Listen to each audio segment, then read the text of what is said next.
May hapon, Negros. Ini ang Digicast Negros 10. Ang nagapangunang napulo ka mga balita sa isla sa Negros ang amo ni gadulong sa inyo.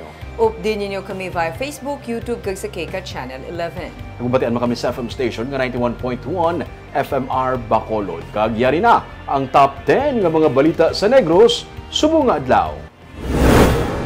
Punong barangay sang Tangub gin-suspend bangod sa ginaligar pag-delay sang sweldo sa mga empleyado para mangulam kwarta sa iya nga partner. Lalaki nga missing nasapuan sa may daan nga minahan sa Sipalay City. Lalaki nga nagparapungol sa talent competition nagpangayo sang sorry. Pag-asa may ginapaabot ka weather disturbance ini nga weekend. Kag sa good vibes, 38 anyos ka tumandok sang Bago City, nakahimo sang power generator nga ginakargahan sang labhang. Inatanan sa Digicast Negros 10. Sa number 10,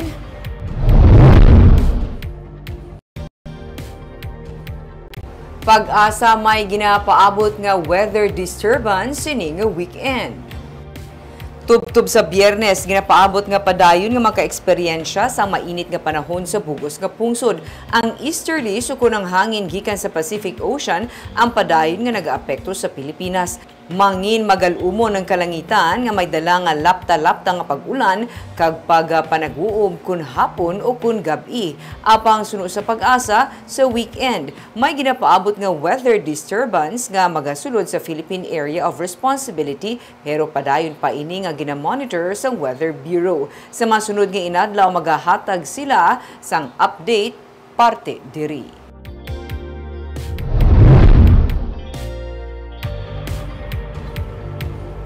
Sa number 9, sa tunga-tunga sang bulan sa Mayo ginapaabot ang pagtupa sang ulan sa pila ka bahin sang pungsod.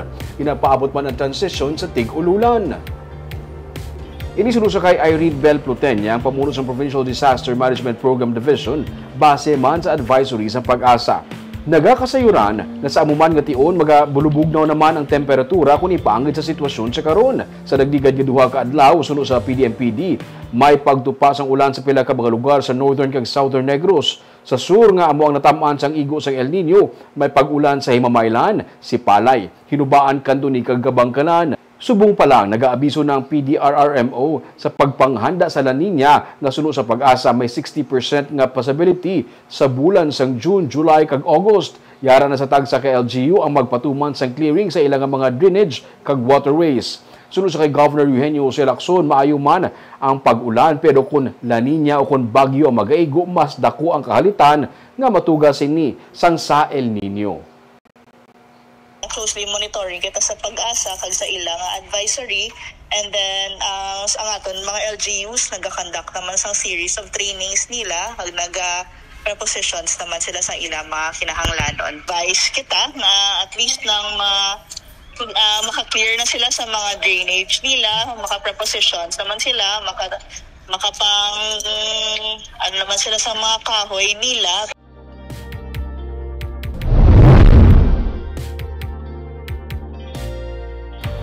Sa number 8, nagalaom si Negros Occidental Governor Eugenio Jose Lacson nga ang mga Negrense athletes nga nagdaog sang gulawan sini nga Wivra Amit ang tigayon makadaog sang gulawan para sa rehiyon sa ginapaabot naman nga palarong pambansa.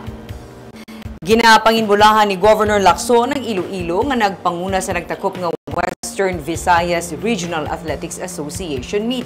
Mas nakahandang Iloilo sa amo nga hinampang suno kay Lacson, bangod mas may dako sila nga panahon nga nag-ensayo. Pebrero pa lang natapos ang palarong panlalawigan sa Iloilo. Ang sa Negros duha ka semana antes sang Wivra amo pa lang natapos ang palarong panlalawigan. Kinahanglan nga dapat mahandaan sa maayo suno sa gobernador. May pilaman ka bagay nga luyag niya maklaruhan sa masunod nga hinampang. Isa na diri ang wahin sa selection sa mga players suno kay Lacson. Ginakalipay naman sa gobernador ang maayo nga feedback bahin sa pag-host sang probinsya sang Wivra. Co-host ang Bacolod City sa Wivra 2024. In these past 5 days, we are now one team representing Region 6 in the National Palaro. And I'm confident, no, looking at especially the winners from other provinces in Region 6, I could see that they can really compete, no, in the national. I also found out that Iloilo held their provincial meet February. So they had the whole 45 days to train.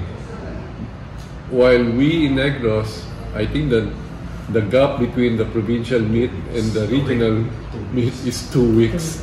So right then and then you can see that we were not as ready as Iloilo was. So that's a lesson learned that we should finish our provincial meet early. Sa number 7,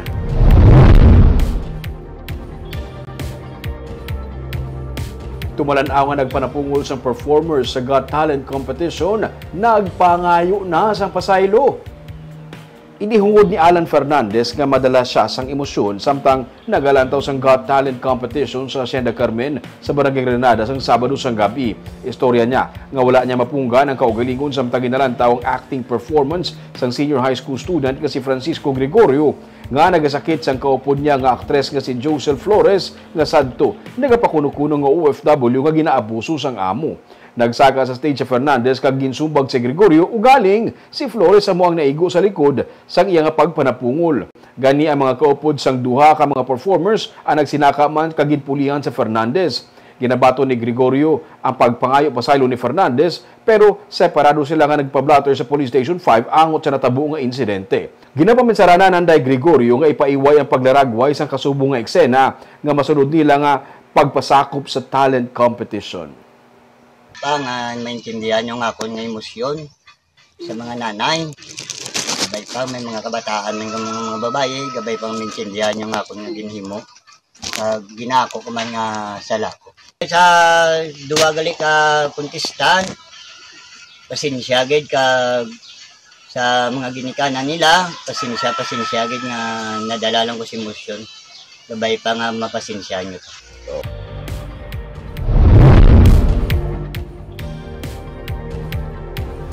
Sa number 6, isa pilason sa mabungguan sang isa ka truck ang vulcanizing shop sa Baguio City.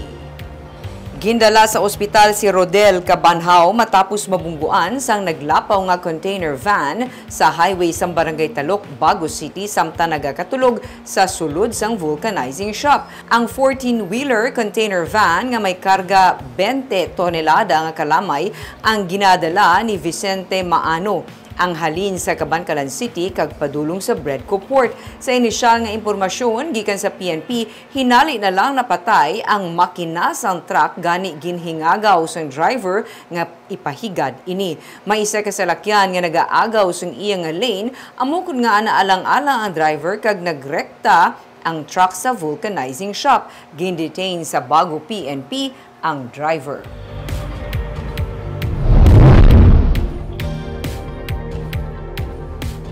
Sa number 5, lalaki nga missing na sapuan nga nagutaw-utaw sa linaw sa daan nga minahan sa Sipalay City.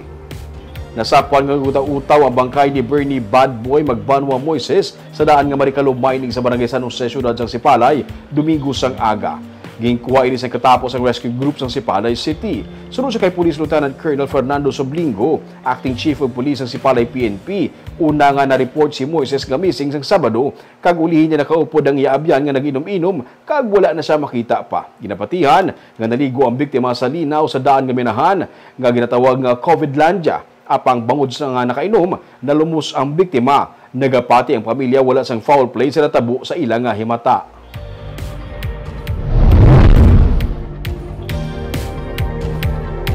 Sa number 4, Bacolod LGU kag SM ang handa nga itugyan ang mabakante nga pwesto sa temporary nga manukan sa yadtong mga interesado magnegosyo. 14 lang sa 27 ka mga tenants ang tugutan sa Bacolod LGU nga tagaan sang pwesto sa temporaryo nga manukan nga gin-construct sang SM Prime Holdings Incorporated sa parking area sang mall. Suno kay City Legal Officer Attorney Romeo Carlos Ting Jr. nga plano sang syudad upod sa pamunuan sang SMPHI nga itugyan sa iban nga interesado ang mabakante nga pwesto. Ini kung hindi man luyag sa pila ka mga qualified tenants ang magsaylo sa malapit na matapos nga pasilidad. Sa sininga Hunyo, ginapaabot ang pagbalhin sa mga tenants sa Manokan Country agud nga masuguran sang SMPHI ang development project sa reclamation area. Pila sa mga tenants ang nagpabutyag kay Mayor Albi Benitez nga hindi sila magbalhin sa temporary nga manukan bangod tuman ini kagamay para sa ila. Amo nga ginaplano sang alkalde ang pagpangita sang dugang nga lugar para sa ila. Libre nga arkila ang ginatanyag sang SM sa ila sa sulod sang 18 ka bulan. Kay gusto man sa SM, clarified na ang once na may hara na ginang permanent structure, ang any tenant na yan na masulod sa Manokan Country, maagi gini sa LGU. Kaya ang LGU, among ma-recommend kung sino lang na pwede makabaligya. So, bidding pa na? Depende na sa malang recommendation ng LGU mo mangatag na qualification para kung sino naman pwede maka-apply. Ito po ginasigurado tanay kay tanan na sila gambal, hindi sila pag na golpe, tanan naman sila gusto sila. Pero kung hindi sila interesado, hatag nyo sa iba yung interesado.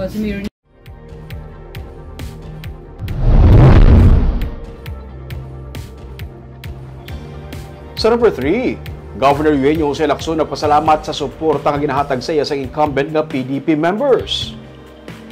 Lipod man sa iya ihibalo ang nagakatabo sa PDP, pero ang mga katapos ang partido nga incumbent ang nagpabutyag sa suporta sa iya kag ini ang iyang ginpasalamat. Katapos ang NPC si Lacson, damlag pa. Ginsiling ni Mayor Albi Benitez nga may ginapaabot nga mass resignation gikan sa PDP Negros Occidental bangod wala na sila nalipay sa partido. Damlag pa, nag-resign na gikan sa PDP laban ang katapos ang sanggunian panlungsod sa Victoria City kasunod man sang plano nga iga-field si Anay Mayor Francis Frederick Palanca sa gubernatorial post kung kinahanglan. I don't know what's the going on sa PDP laban here sa Negros Occidental, no? Pero I know for the fact though that the incumbent PDP members are supporting me. No? So I've already said very thankful. I'm very thankful for their support. In fact, I've gone around the 3rd district and confirmed that they are supporting my re-election for my final term as governor of this province. So, as to mass resignation, I am really not privy to why there will be a mass resignation.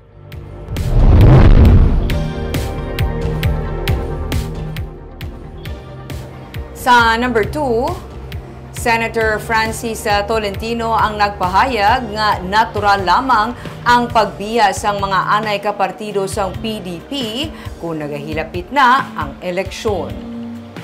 Nagligad lang nga bulan sa nag-resign ang mga incumbent city officials sa Victoria City sa Partido Demokratiko Pilipino.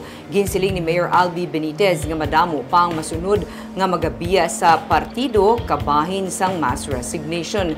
Ginpahayag ni Senador Francis Tolentino nga nagaserbe Vice President for Luzon sang PDP nga natural ang pagbiya sa mga kapartido nila ilabi na kung malapit na ang eleksyon. May mga nagaginuha man sa social media nga pati si Tolentino ang nalakip sa listahan sang bag-o nga miyembro sang Partido Federal ng Pilipinas nga naangot kay Presidente Ferdinand Marcos Jr. Pero wala anay maghatag sang komento si Tolentino, may angot diri. Natural yan. Natural yan. Natural yan. But do you expect na ganun yung mangyayari since lumalapit na yung ano? Palagay ko. Palagay ko.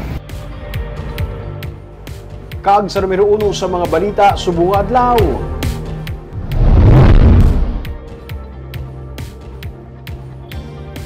Punong barangay Noli Villarosa sa barangay Tangub sa Bacolod City, gipapanaugan sang 6 ka bulan nga suspension may angot sa reklamo nga conduct unbecoming of a public official kag grave misconduct. Ginaligar nga gina-delay sa punong barangay ang sweldo sa mga empleyado para manghulam sila sang kwarta sa iyang partner. May report si Nico Delfin. Kahapon lang ginserbe sang katapos ang Department of the Interior and Local Government ang 6 kabulan nga suspension order batok kay Barangay Tangub punong Barangay Noli Villarosa.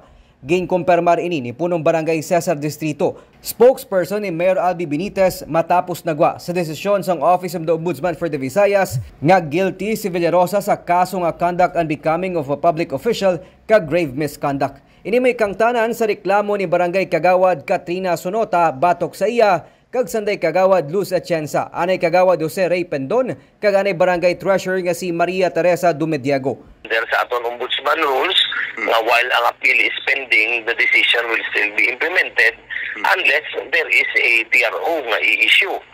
Nagkasubo si Mayor Albi sa ining ihitabo no sa kay Noli Villarosa apang bilang mayor obligado siya nga mag-implementar sang layi kag bahala na kung sino ang maapektuhan, kaalyado man o kontra. Gintinguhan sang DG Cas Negros nga makuhang bahay ni Villarosa apang wala siya nagasabat sa tawag sa cellphone. Base sa reklamo, nagadeklarar si Villarosa sang delay sa payroll agud nga manghulam kwarta mga barangay employees sa ginakabig partner ni Villarosa.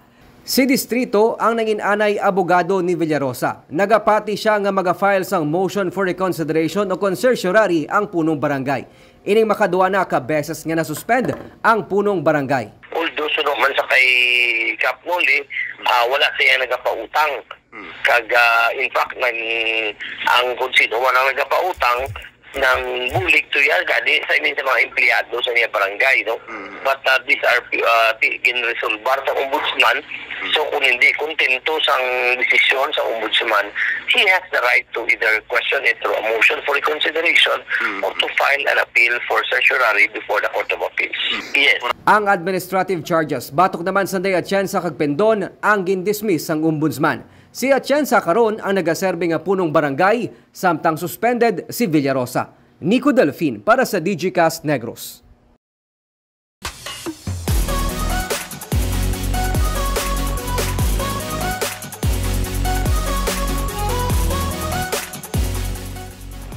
Sa Good Vibes, isa ka 38 anyos nga tumandok sang Bago City ang nakahimo sang power generator nga ginakargahan sang labhang para makaproduce sang kuryente. Iya inigin disenyo sa tunga sa nagasaka nga bilis sang kuryente. May report si Romeo Subaldo. Ang ginapanghatag lang nga labhang kag ginahimo nga abono ang sarang gali makahatag sang supply sang kuryente. Pinaagi sa pagkarga sang labhang sa sininga gasifier, makapang-welding ka na. Makagamit sang grinder. Maka-charge sang battery sang salakyan. Ini ang ginhimo nga power generator sang 38 years old nga si Joel Catalbas. Pinaagi sa labhang, makapadalagan ini sang gasoline engine nga amo ang makahatag sang kuryente. 8.5 kilowatts nga kuryente ang maproduce sa sininga gasifier. Sarang makapasanag sang 20 watts nga suga sa may kapin 400 ka mga pamalay. Istorya ni Joel, nagsugod siya sa paghimo sinisang naglabot na sa 25,000 pesos ang iyang bill sa kuryente, kamayara siya sa kompyuteran. Good ni sa kay sa time nga may computer shop ko, gabil ko 25,000 ang bulan monthly. Oo. Di siyempre as a negosyante, savings pa na kon imo na siya ma-save mo na. Pero sige ko research, kita ko solar. Ang solar okay man siya pero wala ko yung kwarta nga milyon kapital mo for that time. Di sige ko research nakita ko muna. Marine transportation ang kurso ni Joel pero hilig niya ang magkuti sa mga bagay-bagay. Kagang iya pagka-curious, ang iya nga napuslan tubtub sa iya nga pag-edad na, nga nagresulta sa paghimo niya sang kaugalingon nga power generator. Pati ang paya, pwede man makarga diri. Para kay Joel, dako ini nga bulig ilabi na sa mga mangunguma. Bisan brownout, o kung wala sang linya sa kuryente sa isa ka lugar, pwede na sila makagaling sang humay. Pwede man makahimo sang improvised nga dryer. Bisan may bagyo kay nagaproduce man ini sang kalayo, kag mayara pa sang kuryente sa balay. Time ko na aga, may makagaling sila sa ilang humay. Biskan may bagyo daya, hindi na nila kailangan mag-travel sa dalom, sa drop lang sila mismo maka-ubra na sa sangilang bugas. Or makagaling na sa sangilang umay. At the same time, ano man siya namon sa research nga makaobra kami dryer. Kaya kita mo may kalayo, bisan ka bagyo, maka-dry ang mga tao. Nagpalapit ang nobya ni Joel sa isa man ka-inventor nga si Ramon Oy Sr. sang RU Foundry and Machine Shop sa Bacolod para mabuligan siya develop sang iyang nga machine. Nakita niya ang obra ni Joel sa ilang nga balay. Gindala niya ini sa iyang nga shop, gintagaan sang kinahanglanon nga mga gamit kag equipment para mapaayo pagin ang iyang gasifier. Nagapati siya sa kapasidad ni Joel kag ginsuportahan ini. Sa iya sulod sang iyang budiga, sa iyang nga garahe, nakita namon perte ka crude ang pag-ubra. Crude, but it's running. Kaya using uni scrap. So, gusto na sa puhay sa budget mo. Using uni scrap, pero andar. What is important, it's running. So, kinobserbahan namon, sumayo. So, nag-negotiate kami nga duha. Nga partnership kami. I-develop namon ibaligyan natin sa maka-benefit ang mga pumuluyo sini. Ang byproducts ng sini nga gasifier, carbonized nga labhang nga pwede gamiton bilang fertilizer, kag rice hull vinegar nga pwede naman mahimo nga insecticide. Ang ginadamgo nga itsura sang machine ni Joel natagaan sa katumanan. Subong, may improvised version pagid sila. 10 kilowatts naman ang maproduce sini nga kuryente.